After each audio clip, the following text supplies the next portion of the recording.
Let's talk about the 5 F's that lead to intergenerational poverty.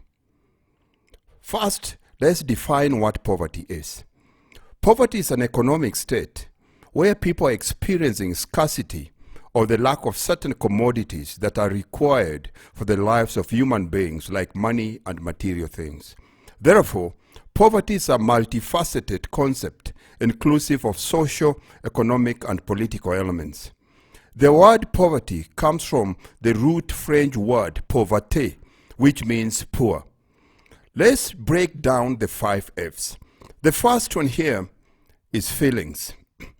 You can't base your spending and buying on feelings because feelings are lies. You can't go there and buy a car because you feel like. You can't go there and buy a pair of shoes because you feel like. You can't go there and get into a new house that you can't afford because you feel like. Feelings are always changing. You have to always base your buying purely on facts. Until your feelings are in alignment with your facts, please don't spend that money. Ask yourself when it comes to facts is, if I'm going to buy this car, can I afford the monthly notes for the next 5 years? If I'm going to get this, take a mortgage on this house, can I afford the monthly installments for the next 20-25 years? Because if you can only afford the deposit because you feel like living in that house, you feel like wearing a new pair of shoes, you feel like driving a new car, and you cannot afford, then you're getting yourself into trouble. Don't rely on feelings to buy. Number 2 is family. Don't bow to family members' pressure to live, spend, and look a certain way that you are not able to pay. This is very common with parents that have kids that are forced to buy kids things that they can't afford because the child wants it. In most cases, as parents, we have to understand that kids don't want our presents. They want our presents. We should never always justify our being away, claiming to be working so hard so that we can buy them things to replace our presence in their house. But in the end, we spoil these kids.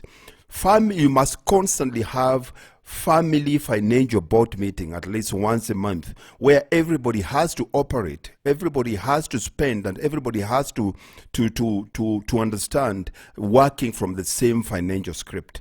The number one reason for divorce in most cases is financial incompatibility.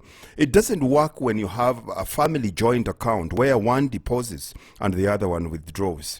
Your job is to make sure that you teach your kids proper financial matters, proper financial education, proper financial fitness. Kids must know how to budget. Kids must know how to create money. Kids must know how to save money. Because if you keep on giving kids things that they want without them understanding or them making them understand the value of things, they only end up knowing the price of things. You are setting these kids for long-term failure. They will get into debt, and in the end it will work against you. Number 3 F here is friends. You're the sum average of the 5 people that you spend your time with. If 4 of your friends are broke, guess what? You are next. Statistically, you'll never earn more than 5,000 quid more than your closest friends. If you want more, hang out with those that are more, because those that are more will always attract more. You have got to always keep a very close eye on your entertainment friends, your drinking friends, your partying friends, your movie buddies, because these are the same people that are very easy to spend money on once, but they will tell you that attending a wealth creation seminar is too expensive for them. Let your destination choose your friends and not your spending. Number 4 here is food. Food is a necessity. It is the only addiction that you need for living. The question is, what kind of groceries are you spending your money on? We spend on average between 25 to 45% of our earnings on food, depending on individuals and households. How many times do you eat out in a day, a week, a month, or a year. There is a very high correlation between eating junk and poverty. What percentage of your grocery is spent on junk foods? There is also a direct correlation between your grocery spending and your medical bills. The more you eat out, the more excuses you have for not losing weight. You are what you eat. Don't expect to eat cardboard and build a brick house. Number 5 is my favorite, fun. I've never understood how you can have fun spending what you don't have.